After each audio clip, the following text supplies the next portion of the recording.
What's happening? We are putting our lives on the line again here with SC Wrestle, Brant Parsons, and myself as Hang we on. go. Are you referring to the hurricane or what we're going to talk about?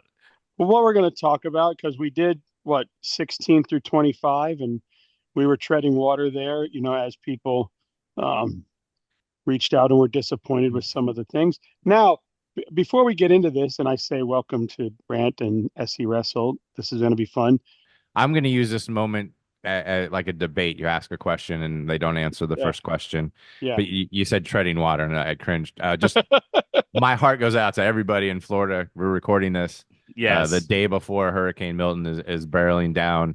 Uh, Dan, you're in the center of the state that's going to get hard, not as bad as Tampa. I'm on the other side that's in the eye right now to get hit, but nothing like what it's going to do to Western Florida. And it's odd because I'm still working and I know we're still working, and it's like I'm doing all this wrestling stuff, preparing for the year, and I just feel bad for what's coming. So I just wanted to Yeah. my heart goes out to everybody on the West Coast. Stay safe if they tell you to leave, run from water, hide from wind, and hopefully everybody gets through this on the other end, and then we can have fun getting ready for wrestling again. yeah. I I Please, prayers, I agree prayers with with you. everybody out there, and especially, and I'll let Jason go, but especially, there's ones that were just Yes. crushed a week ago, and they're right back in the eye. Well, and that's kind of where I mean, because I'm up in Georgia, and Helene actually went right over the top of my house, basically. But if you were on the east side of the storm, you got it far more than if you were over the top. And I feel the same way. I feel really. I mean, there were people in South Georgia, there were people in West Georgia, and then obviously what happened up in North Carolina, and I mean, maybe that wasn't talked about outside of the state of Florida as much as I mean, the people who bore the brunt of it right there on the Yeah. coast and right, in the Big Band area and everything else. And now we get ready for another one. And yeah, I just echo your statement, Brant, in that just kind of, I mean, be safe. Hopefully, we're just kind of hanging out like you guys are. We're gonna have a conversation. We're gonna have fun, talk about this stuff. But everybody should know that is your safety and everything else is definitely at the top of our minds. So Yeah, And now let's have definitely. fun making fun of Yeah, Jason. yeah, definitely this and that. But please remember that Brant. Hey, this Brant and I are just here to debate with Jason. These are yeah. all Jason's picks. So when you're sending me text messages and calling me on the phone, which happens after our show, um, please just text me. What's Jason's number? I want to bitch about it, and then I'll so give it to him. so I will say, so just so everybody knows, the fans vote. There were 78 people who voted, right? 78 people Yeah, who voted. And out of the fans vote, basically what I did was I counted everybody who got a vote.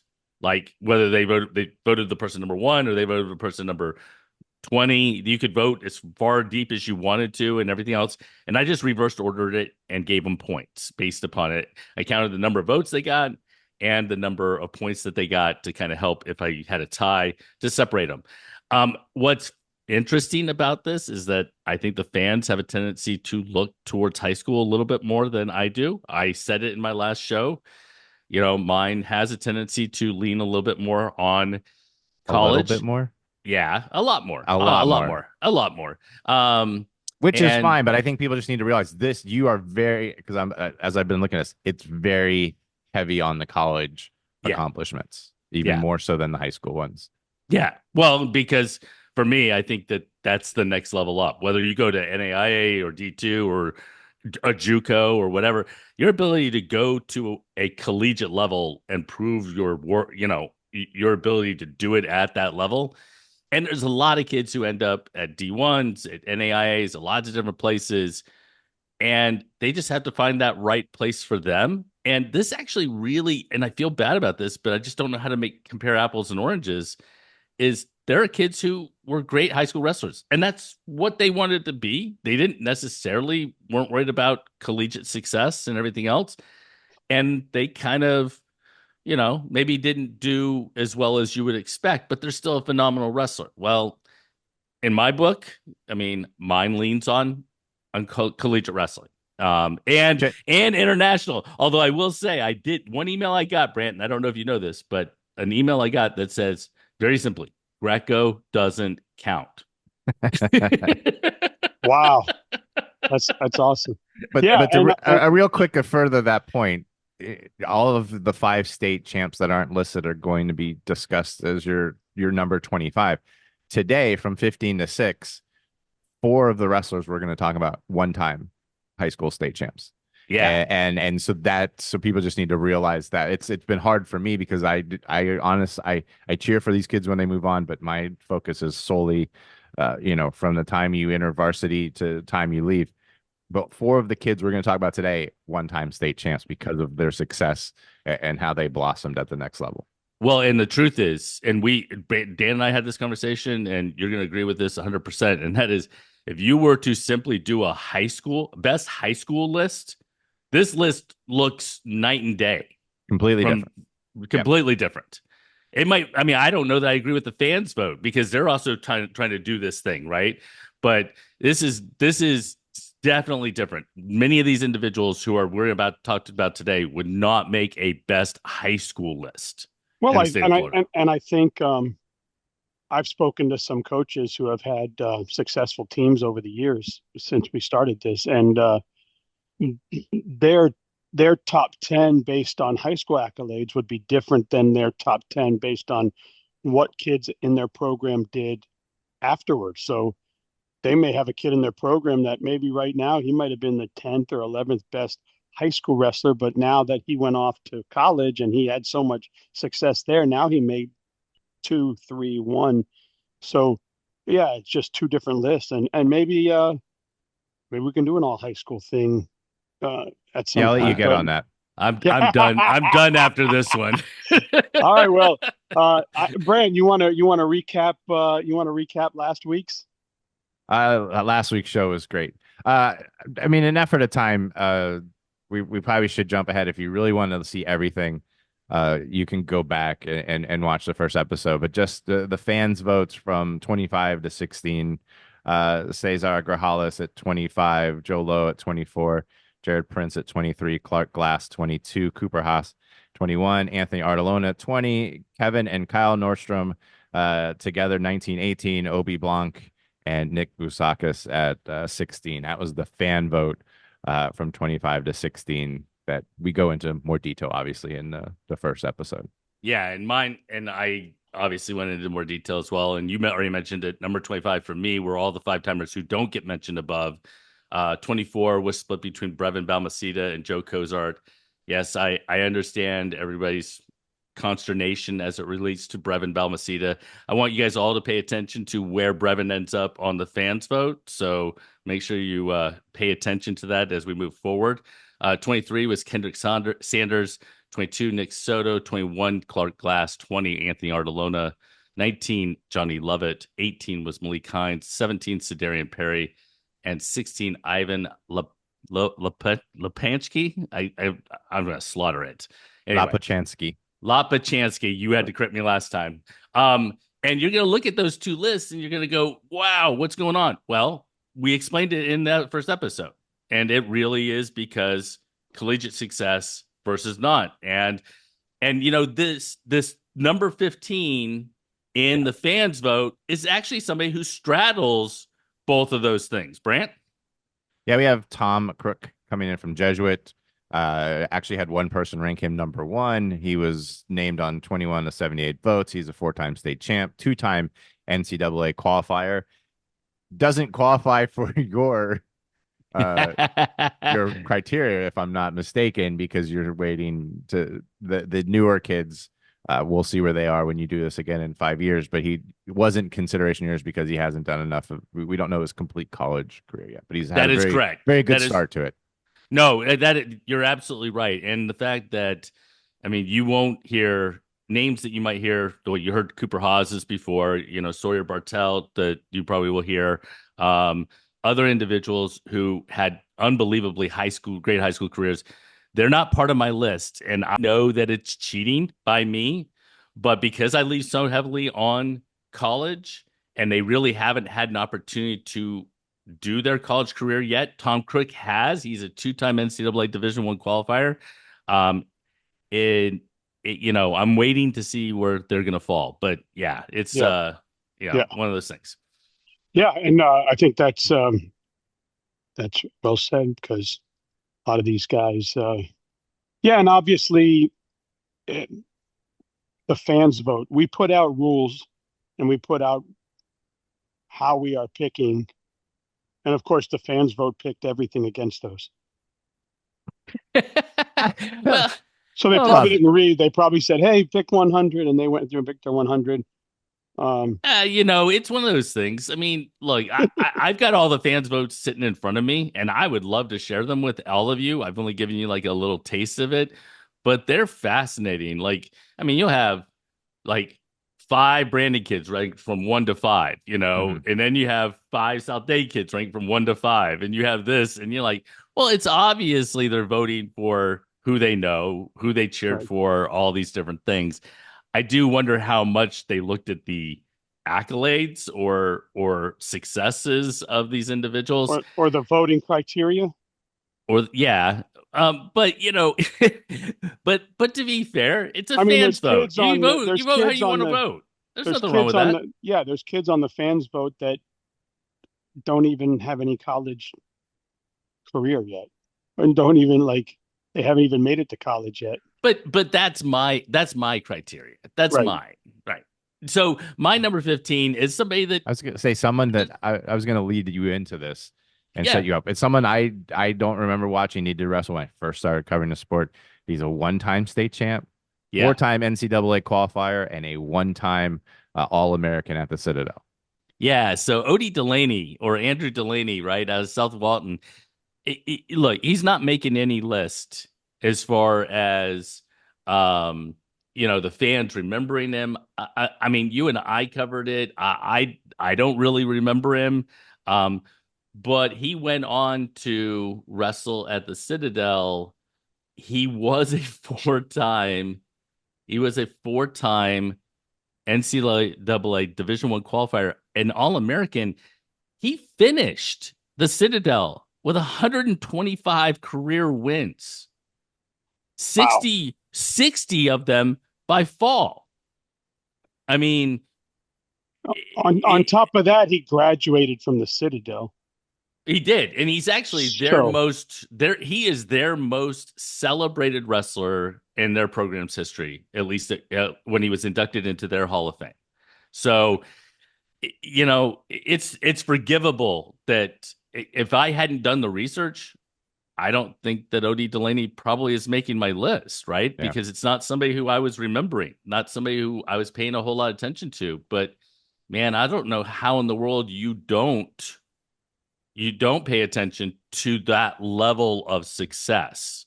And somebody will say, well, it's a Citadel. And somebody will say, well, it was at heavyweight or all those sorts of things. Look, everybody can go ahead and put their little asterisk and give me reasons why it's not. But that is tremendous success. I don't care where you're wrestling. That is a absolutely fantastic collegiate career. So Speaking ahead, I noticed there's a one-time state champ. A few of them only three-time qualifiers, but they placed a little higher. Is that why you have him at 15 and not higher up compared to some of the other ones? Because he yeah, placed so seventh, or is it a little bit of maybe the heavyweight weight class?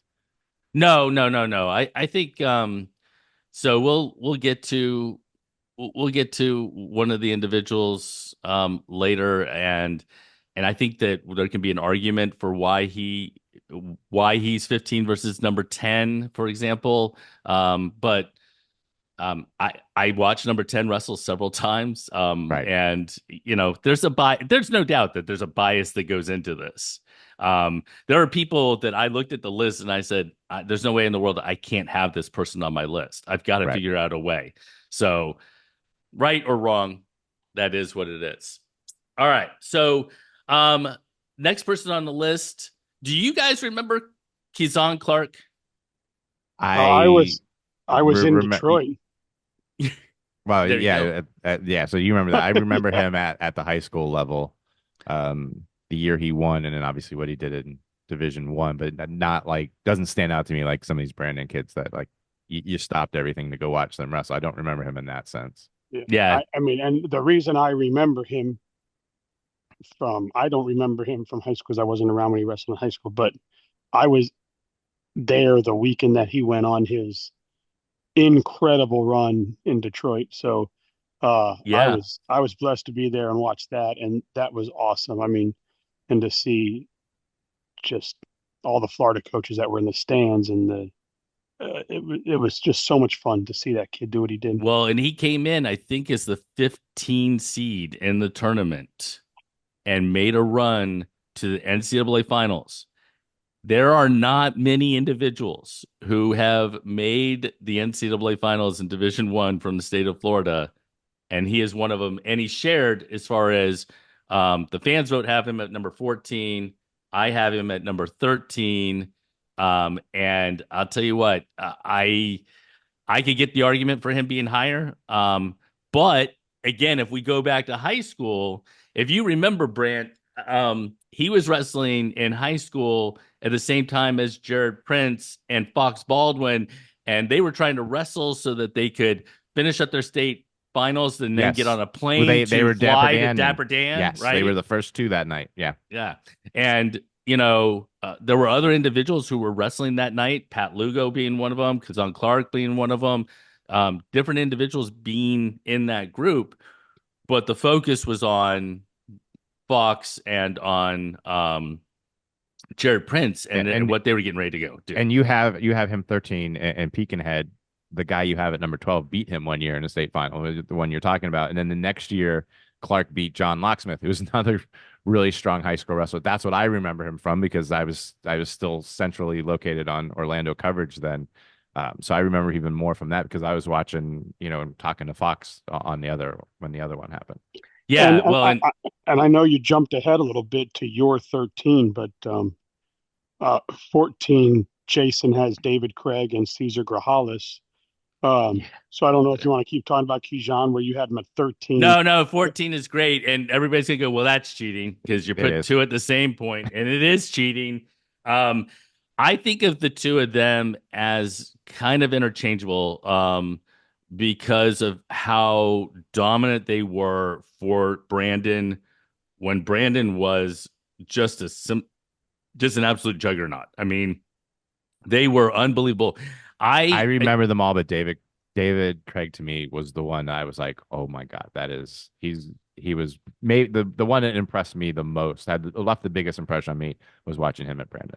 So I actually glad you said that because two kids that I coached against, one we'll get to much later, he's in the top 5, but the other one that I coached against that I would have put money down that David Craig would be an NCAA champion. I would have bet my house that he was going to be an NCAA champion.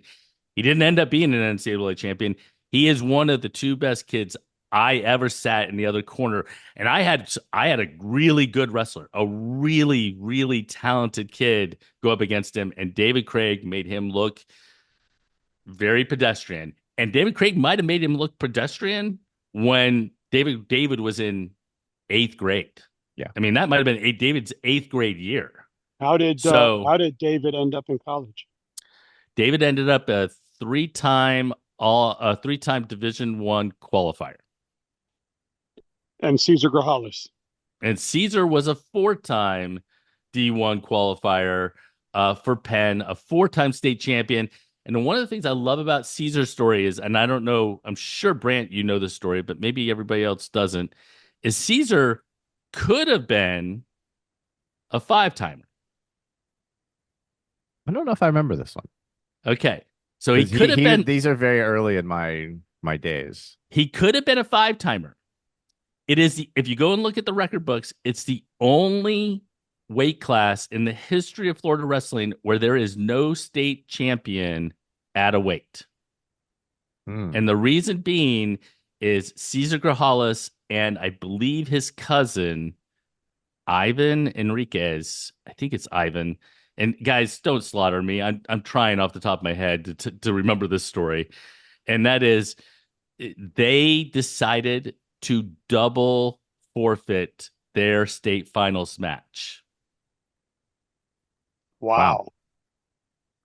Otherwise, Caesar is probably a five-timer. Not to take anything away from Ivan, but I mean, Caesar was an unbelievably talented wrestler. And So would have been the first 5-time champion in like years ahead of everybody else. that is correct.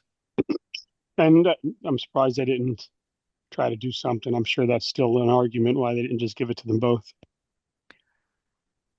I don't know the behind the scenes. I just remember it kind of happening and reading, and then afterwards reading about the story. I think maybe in the Tampa Tribune, and I didn't really know what was going on at the moment when everything was happening. But That's what happened. anyway. So I know you jumped to 13 because Keyshawn Clark in the fans vote was at 14. The Hmm. SE Wrestle vote, you had him at 13. So we already I did did. 13 on SE Wrestle. And I don't know if you want to go into it, but Brandon Hatchett Ah, yes. is the fans vote at number 13. Yeah. Now we'll get to it. Now number 6 on SE Wrestles is Brandon Hatchett. So obviously, uh, you and the fans have him on the list, different spots. Um, Brandon was one of the first next level wrestlers that I got to cover because he was in Yeah. my area. He wrestled Winter Springs for Rick Tribbett, and then Hmm. when Tribbett went to Osceola, he moved over to Oviedo and wrestled there. Just quiet kid, and you'd see him on the mat and just dominant, and just a pure athlete. One of the most athletic wrestlers that I think I've seen wrestle, and cover. Just a treat to talk to and wrestle, and really was one of my favorite ones from when I was kind of falling in love with the sport again, covering it. He was one of those ones that I remember most from those days. Yeah. So Brandon, this is hard because Clark was a runner-up, NCAA runner-up. Hatchett was an NCAA runner-up. Hatchett, I think both of them, if I'm no, only Hatchett was a two-time All-American.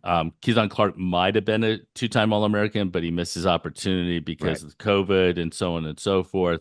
What I'm going to say is we get to 6 through 14 here is there's a lot of 6 to 15. There's a lot of interchangeable parts here. I think you can make cases for why all these individuals would kind of fall. And you have him much And higher, by the way. and I have him number 6. I We're mean, you're going to talk to him later about him later than the fans. yeah, well, I am, but I'm actually going to do it right now. So I know. we're not But I going mean, to like bring it back up. you really have him up on your list. He's at 6. Yeah, no, he and my number 7, it was really hard to determine whether I was going to put 1 6 or number 7, but we'll get to that in a second. The truth is, if you watch Brandon Hatchett wrestle, who's another individual who you came away super impressed with, you were not surprised by him going to Lehigh and being successful and just being able to be successful at that next level. And one of the things that I think is important to talk about is that success at the next level, I mean, wrestling, being a fantastic wrestler is kind of, I mean, I don't want to say it's the bare minimum, but you better go in with the solid foundation Yeah. and be able to do so, because there are so many other things that determine whether you're successful at that next level or not, whether that's academics, whether that's the way, whether you lead the lifestyle that is necessary to be successful at that next level. And some of this, honestly, it kind of comes down to the fact that you didn't make the list simply because, not because you weren't a great wrestler, but because maybe you didn't do some other things, right? That they kind of, derailed you from having that success at the next level. So anyway, College is hard.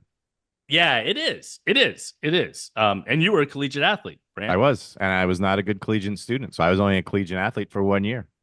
I ran There you track go. at USF, and 7 years later, I graduated from UCF, and I took a really long journey through community college and working and all that. I mean, it's really hard. I can tell you, it's really hard to balance. And now, granted, I was an immature 18, but I can remember like skipping a class because I was so tired. I needed to rest up for practice, and you can't do that. You have to be able to to balance both of those things. That's how hard it is to do. And you don't have someone telling you this. You're in your Yeah, dorm and room.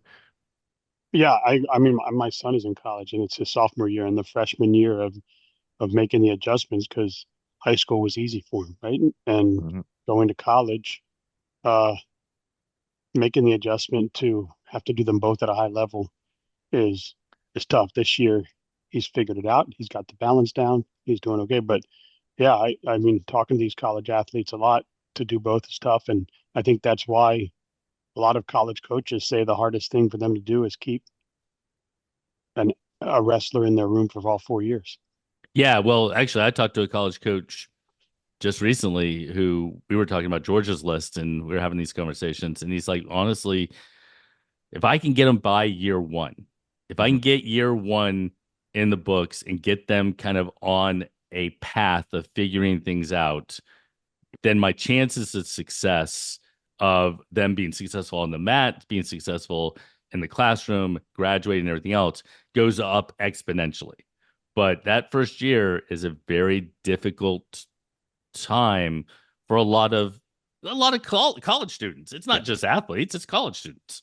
And, So and I get, and I'll say just real quick on this, and before we move on, as someone who would like to cover college, and each year I spend like a day looking up at all the Division One rosters and looking up all the Florida kids. There's a lot of ones that the next year they're not on there. So that's they're right. there as a freshman, and next year not there. If they're there the next year, they tend to stick around. If Yep. they're not there, then sometimes you never see them on another roster. Others go other places and they have tremendous success. Every situation's different, but that is, you're right. That is your the coach friend is right. That first year is so key to be able to handle all the things that change in your life. Well, I'm gonna jump my or put my two next ones in the number 11 and number 12 because they've already been talked about by the fans, and that is Jared Prince. We're talking about not only an unbelievable high school wrestler, but also someone who made the NCAA tournament 4 times for the Naval At the, Academy. yeah, I Indianapolis. mean, and an unbelievably talented individual. Never made the podium, came close a couple of times. But he is number 12 on my list. And then number 11 on my list is Obi Blanc. And I think Obi, like some of these other individuals, um, I'm not sure Obi started wrestling very young, right? He picked it up He was pretty before my late. time, like completely before my time in Florida, so I don't know a lot about him. So But he he's won one state title in '03. he did. And then he ended up going to what, Lehigh and then Oklahoma State. And he All-Americaned at Lehigh in 2007. Was, Looked like he was going to All-American for Oklahoma State as well. Didn't kind of materialize and so on and so forth. But that is my number 11 and number 12. They were already voted on by the fans. I would put them higher. That's where I have them. So and then number 12 we've talked about Rossi Bruno. Yeah. Well, Oh real no, we quick, haven't talked about him yet. No, and real that's quick, number 12 in the fans vote. real quick. I mean, if you Yeah. don't know, Jared Prince, following high school, obviously went on to serve the country. He's in the Navy. He's the seventh wrestler in 108 years of the U.S. Naval Academy to qualify for the NCAA all 4 years. So only seven wrestlers Wow. in the history of the Navy have done that. He defeated four NCAA finalists in college, um, and then he never got to compete in 2020 because of that. So he uh, he had quite a quite an amazing college career, and now he's off. Obviously defending our country. So yeah. um, that's just a cool stat that I remember getting sent. Well, you got it sent because there's no way in the world, no matter how much research we're going to do, that we're going to be For able to pull a finding that stat one. up like that. Yeah, yeah. Well, I got it. I mean, I was definitely talking to his dad a little bit, and it was pretty cool because as I'm learning about these kids, I want to learn more, right? So I was definitely texting with him, and I thought that was awesome because I mean the Navy's been around a long time, right? So to be the seventh kid to do that, um, it must be pretty hard to qualify for the NCAA 4 times. D1. I think it Yeah, might be. it's I just the think it way. might be, but I don't know. And to Jason, it's everything. Jason, it's everything. Yeah, It is I- for this, for Woo, the this. it is shot. for I this. love it. Yeah, yeah. The I don't get qualifiers any trump it complaints all. about my rankings. You do a ranking and I get complaints. I was gonna say the fan vote that comes in at 12 and 11 are guys you have higher up. Rossi Bruno, Michael D'Agostino. Do we want to talk about them now, or should we maybe move this list down to 10, talk about fans 10, and then Yeah, do why don't your we talk list? about the number 10 for the fans first, and that is Joey Silva, Yes. who you covered an I awful covered lot. extensively. In fact, made myself known nationally without even knowing it because I had video of him committing to University of Michigan. Oh, is that right? And he announced it, and then I had video of him announcing it on Orlando Sentinel like 20 minutes later. And so like that was the first time like national media had known that I existed. But yeah, 5-time state champ, was ranked in the top. I don't know if he ever got to number one in the country. He was close. He won the Ironman at Walsh Jesuit, He and won just everything. I mean, everything. pretty much everything as a high school Yeah, wrestler. Um, he doesn't obviously make my list he does not. because of the college thing, but I would argue, like, I mean, high school wise, if you were doing simply a high school list, there is no doubt that Joey Silva is in the conversation at the Maybe in top of may that list. yeah, maybe in the top five Oh, he's Oh, definitely I ever top to he's five come definitely out of he's this. in the top five. for this Uh, time parameter. He is definitely in my top five. I would He be, he might be number two, yeah. in my opinion. But again, and Joey, I really hope, like, I know he went away to Michigan, and I don't know if everybody. So the way I kind of do it is I don't pay a ton of attention to the college wrestling, but I pay more attention to college wrestling than I do. And you're always watching the kids from the South, and you're Yes. cheering them on, and Hmm. you want them to do well, and you look it up and you look at the roster, and someone's not listed on the roster any longer, and you're like, oh, what happened? you know And you what? don't know. Y- yeah, you don't know what. I'm sorry. Go ahead. I'm sorry. No, you're right, Dan. You don't know why. Yeah, and he's a tremendous, tremendous young man. So he had some issues there that whatever didn't work out, but he's gone on now. He's down in Puerto Rico. Being part of Team Puerto Rico has been huge for him and huge for them. When I was down there, when he showed up, he was coaching the kids. He was talking to the kids. The kids just having him in the room are getting better because of him. He loves the kids. He loves what he's doing, and he is starting to compete on the international level again. He's had some success. He had some success already this off season, and I'm just really, really happy to see he's doing well. And it was nice Yeah, to see him when I went down there. I wish him the best of luck. And honestly, there are individuals. I mean, college doesn't work out for one reason or another, but if he does, he is so talented of a wrestler that he can just move to international level wrestling and compete. And I didn't say it before, but Kazan Clark, right? He's now wrestling for Germany. He is I mean, he took third in the European Championships, just last year or 2 years ago. We're going to see this over and over again. These individuals make that transition to this kind of world stage, and I'm hoping that we see Joey Silva do exactly the same thing. And touch one more Yeah, thing upon what Daniel said about Joey that always stuck out to me. I had to interview Joey after every state title. He was never happy. He was happy, but he always was picking out stuff that maybe he wanted to do better. But if you asked him about helping with kids and how much he liked coaching guys up, he always that was what I could get an answer out of him that would not be like, oh, I should have won this one in 20 seconds instead of 30. But when he would talk about coaching kids and how much he enjoyed doing it and how much he learned from the sport by doing it. So it doesn't surprise me that he did come back, and he did come back to um not Lake Highland Prep, the whatever they were called then at the time, and was working with kids before he went to his next step, and that always seemed like the right spot for him too. yeah, and So I believe he placed this year wrestling on the international level. I don't remember what it was. I'd have to look it up. But I mean, he had a hell of a bracket. I mean, Nick Suriano was in his bracket and guys like that. So definitely, but it definitely, like you said, wonderful young man. When he was home, he worked with my son. He was great, but he's not on your list. He's not. But number 10, Yeah, so number 10, Is I think you alluded to this before I did. because as far as accolades go, Jake Pataskil is um yes. I mean, again, it's hard to say it is just A because that's not fair. He was Right. a three-time NCAA Division One All-American or Division One qualifier, a one-time All-American, and he only won state title one time, I believe, out of St. Thomas Aquinas.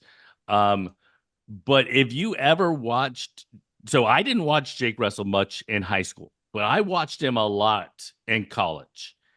He is, I still think, number three all time on Purdue's wins list with over 120 career wins in a Big Ten program. He was so good on top. He would destroy you. I think he was down. I was watching a match. He was down like 9-2 to a really good wrestler. Like, I mean, he was getting beat. And next thing you know, he gets on top and the match is over. Yeah, when I first met him during COVID, I went and I looked him up. And then every time I would watch a flow series on anybody they did a flow series on that was at that time, Oh, did they I do one on Jake?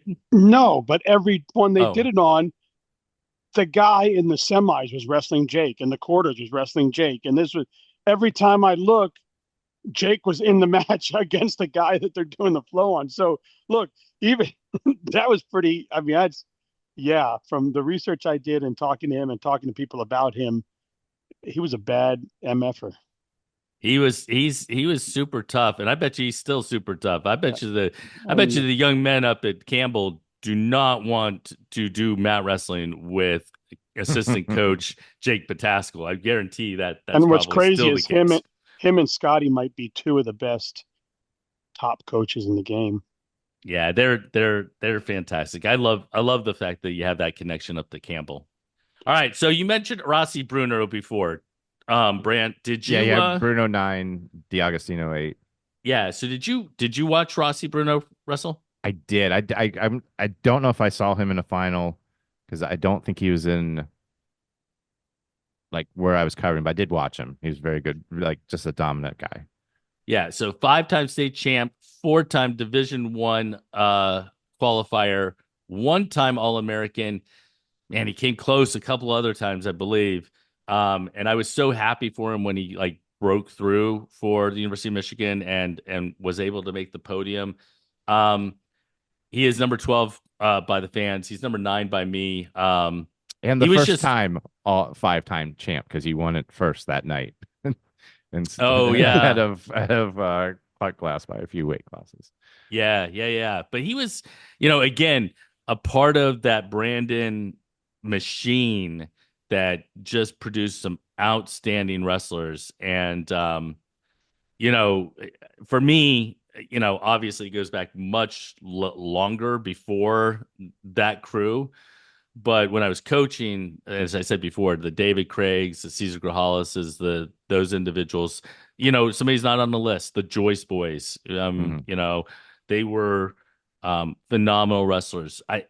I would love for Russ Cozart. I would love to get Russ Cozart on here and Vic Balmaceda on here. I want to do one with Russ that says, "Give me your top 10 that you've ever coached." All right. And I want to do the same thing with Vic. Give me your top 10 from South Dade that you've ever coached. And because they know probably better. I mean, they know better than I do. They know better than any of us because they've been in the room with them to kind of give me a sense of, where they fall. Maybe Rick Tribbett would do it with, the different kids that he's coached with Brandon Hatchett and Malik Hines and Fox Baldwin and all them as well. So, all right. So, Dan, number 8 on my list, number And 11 on the fans list is somebody that we watched in college a little yeah, bit. Michael De Agostino. Yeah, And he's man, it was fun to watch. he was fun to Beard, the watch. hair. I remember watching him in Detroit. It was a Hmm. pleasure. Yeah, And yeah. Did you watch him in high school? Were you covering no, high school then? No. nope, no, Brant, but you were. Oh, I was definitely. Yeah, Yeah. I got close talking to his, I think it was his mother would come over and talk to me every tournament and tell me how he was And doing. what's great is his sister interviewed me during when I started my show, and then Brant reached out. That's kind of how I met Brant, and he had me on the Orlando Sentinel, and then she reached out and she had me on West too. She just loved what I was doing as far as both of them in, showcasing the sport during a time that we needed it. And um, it was great. I mean, his late uncle, God rest his soul, I had him on the show, and but watching him, and I believe Detroit was the year he All American the second time. I think the first time was during COVID. He got a COVID All American, and then I think Hmm. Detroit is Yeah, and he where he. finished fourth, didn't he? Yeah, it was a hell of a run. Never won a Florida State title. And that's the part. Got hurt.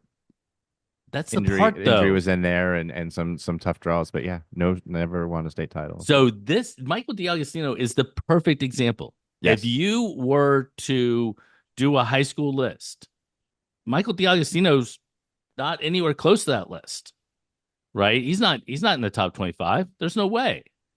But you're talking about someone, and you're right. He got hurt at one point in time. He came close at certain points in time. But man, I don't know what it was. I would love to have a conversation with him about going to Northwestern, and I think he started as a true freshman. I mean, he really just. I mean, he It was a clicked. Yeah. five-time D1 qualifier. I don't how many five-time D1 qualifiers are even on the list. I mean, that's crazy. And at Northwestern, right, and then at Michigan. So Well, and he's a kid also that woke up early in the morning and drove to Orlando every day and trained there and then went and trained with his team, Flagler and just was always doing the work. And I know worked really hard on rehab. And so, maybe the wear and tear of not wrestling some of that time in high school, but whatever it was, when he got to college, he was ready to go and that's never, true. When I talked to him, he would wake up early in the morning, drive down to yep, Palazzo, and then he would drive back up, and then he would go to school, and then he would wrestle at FPC, and then I mean he did that every day. constantly. And if you talk to the Palazzos, they would tell you that to them he's part of their family. I mean, they've got him up on the wall, and they love Michael. So we're gonna finish with two South Dade hammers, and I think I missed it in making our list, but I didn't mean to. The first South Dade hammer that we're gonna talk about is Pat Lugo, Yes. and Pat Lugo comes in number 7 on my list, number 8 on the fans vote, and I remember Pat. We've already talked about it with the Fox Baldwin scene, and everything that was going on during the state tournament there. But you watch Lugo go from a two-time high school state Hmm. champion, and he went to Edinburgh, and it just was the right fit Yes. as far as him being a collegiate wrestler. He just looked like a collegiate type of wrestler. And man, is there anyone that I don't know that there's anyone that just really blossomed into a force like Hmm. Pat Lugo did? And you talk about it, he And went to the right place and it was the right spot, and he had gotten the right training out of high school and had the success, and then came out there and was ready. yeah, And you didn't have to be at a big name school. It was the right spot for him, and look what he did with it. no, and I'm telling you, I mean, I'm a huge fan of Sammy Sasso, and I know people in our state that went to school with him, and but you talk to anybody in the country, I think if you took a poll, most people felt like the year that got cut short for Pat Lugo was going to be his year, and I He think was going he to win felt it. it. Yep.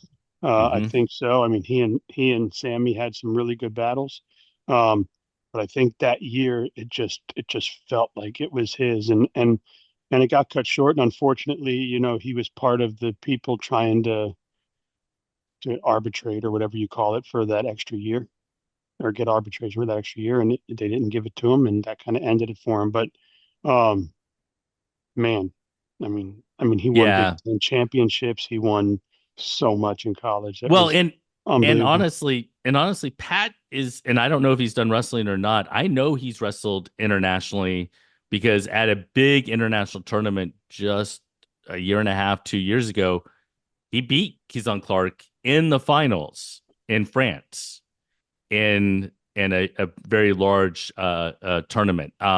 We've now passed the Olympic trials for this past year.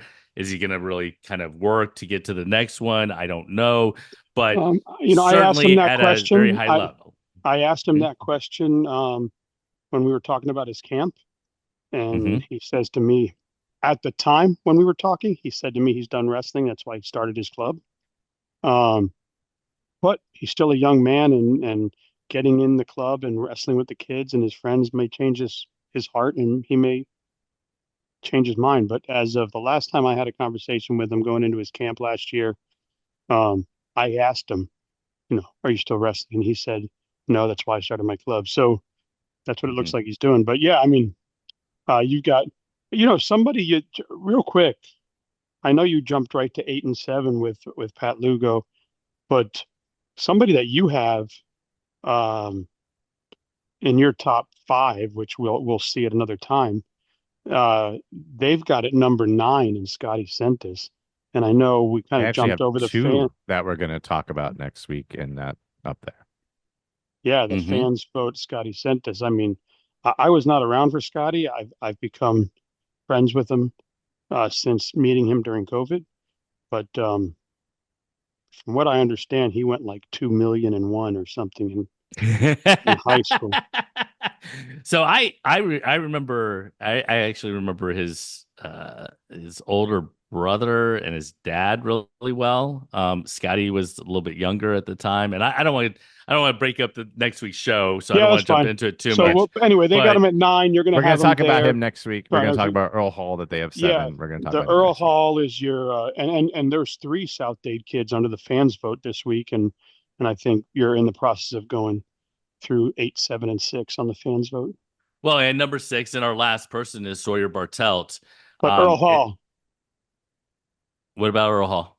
We're talking we about him didn't. next week.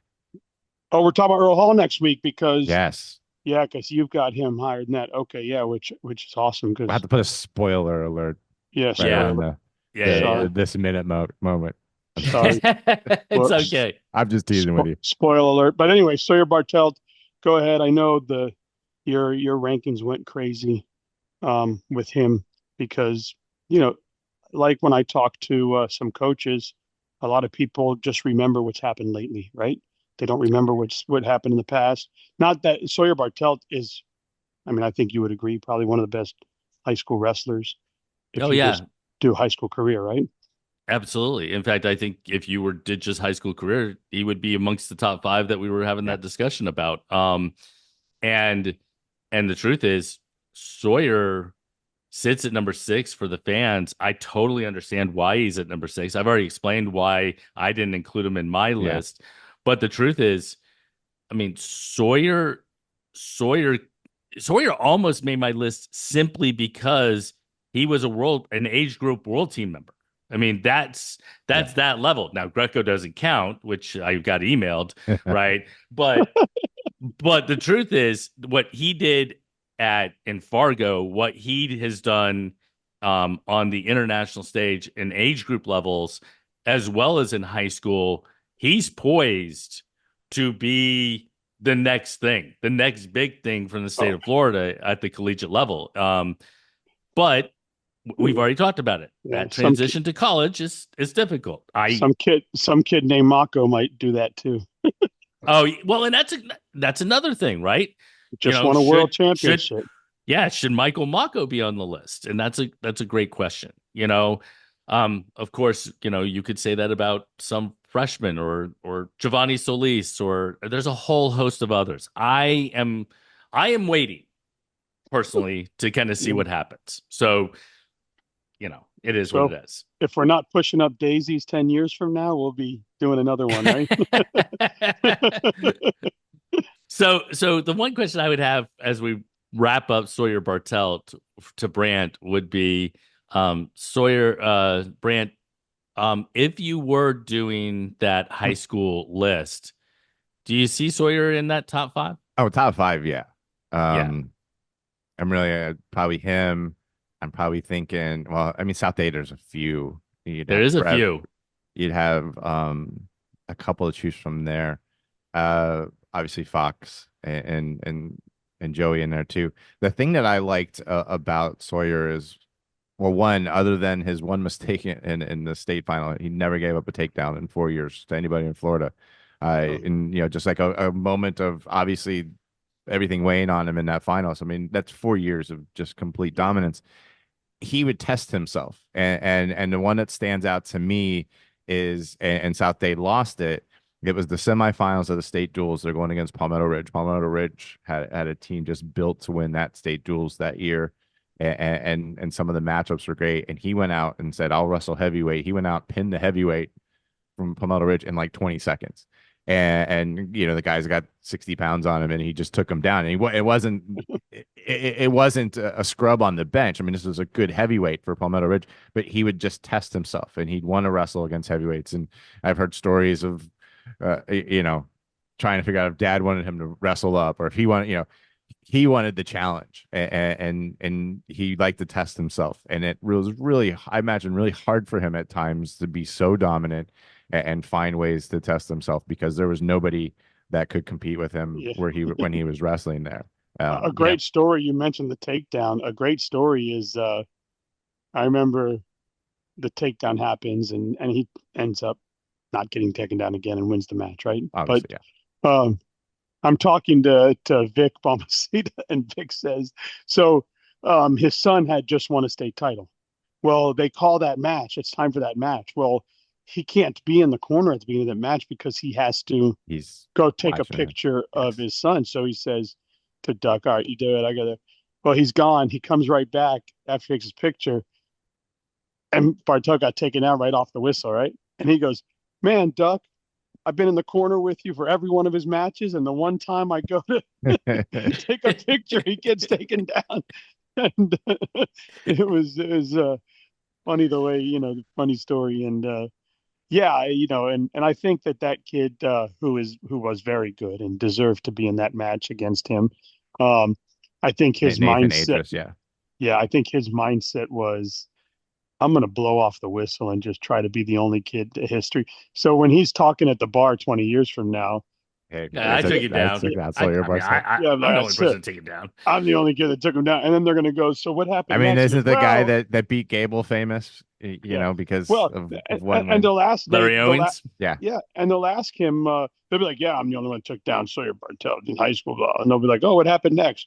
Well, we don't have to talk about that Doesn't matter. beer, please. But As we, I would say real quick also, out of all of the ones, and you touched upon this, that have not had a chance to show us everything they're going to do at college, he could have made your top 25, I feel, just based on, as you said, the things that he's already done. So if he goes and does what we think he could do, then that's going to be even more amazing. agreed. Absolutely, absolutely. What most of us think he'll do. Yeah, Yeah. yeah. Although I have, like I said very early in this podcast, if I were to put money down, I would have told you David Craig was going to be an NCAA Yes. champion. I would have bet $1,000 in the moment. I just knew it, I mean, I got and to say, I mean, he still had a great career, but and I would have lost. So and that's why I'm always a little so, bit like, we'll well, and see what I happens, think right? we've seen Sawyer. Obviously, he won 4 state titles, never got taken down once in his whole high school career. So obviously, he's good at folk style. However, being somebody that was able to see him wrestle the Olympic styles, he's pretty special in those Olympic styles. And it wouldn't surprise me. I mean, I hope he goes off and has an amazing college career. I'm rooting for him. I hope to get to watch him. But it wouldn't Yeah, surprise me if the international accolades become greater than what he may do in college. Because I just watching him that's certainly wrestle possible. Yeah. Greco and freestyle was amazing, and the power that he has in his legs from he was a lineman, footballer, linebacker, whatever, and Linebacker.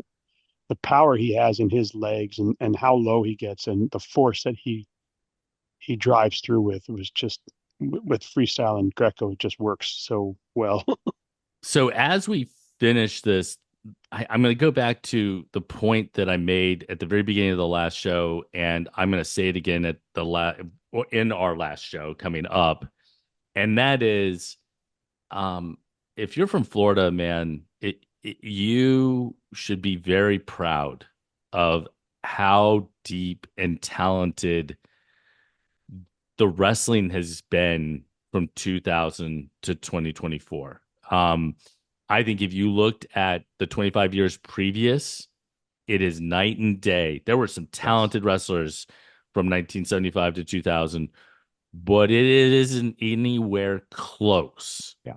to how good the state has become over the last 25 years. So, Yeah. Just wait until we mention on the next show 2 of the state finals that Scotty sent us one, who he beat those years. there you go. Because we've talked about those guys already, or well, at least one of them already. But we will have talked about both of them.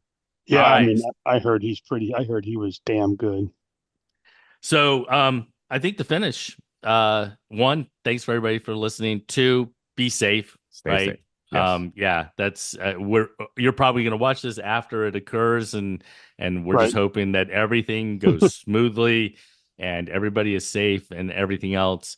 And the one thing I would say as we finish it up is that, like, I don't know, take it with a grain of salt, right? It's all for fun. We have a good time talking about it, celebrating all of the talented individuals. And what I hope to do at the very beginning of the next show is talk about a few talented individuals who didn't make the list that definitely would be considered or were considered.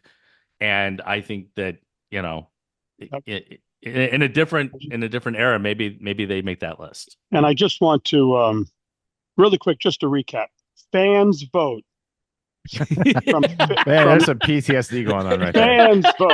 fans vote from 15 to 6. He is Crook, channeling some inner demons Hatchet, there. Bruno, DeAugustino, Silver, Sentis, Lugo, Hall, Bartelt, SC Wrestle, 15 down to 6, Delaney, Craig and Grajales, Clark, Prince, Blanc, Pataxel, Bruno, DeAugustino, Lugo, and Hatchet. So we're through 6, from 25 to 6, and that was pretty fun. And I think we have 6 names to talk about next week. At least. Yeah, Well, at least. In fact, we're gonna mention some of the 4 or 5 timers definitely, and the top 5, which are different between the fans vote and my vote. Yeah. So that'll be well, fun. knowing Jason, he probably has 2 at each, like 2 at 1, 2 at 2, 2 at 2. I love it. I love it. Gentlemen, stay safe, everyone. Stay safe. We will rebuild. We always recover. Just stay safe through this part, and then put the pieces together. And I'll be excited to talk wrestling when everything is hopefully back to some sense of normalcy. Yeah, please, absolutely. be safe. Be safe. Be safe. Peace out, guys. See ya.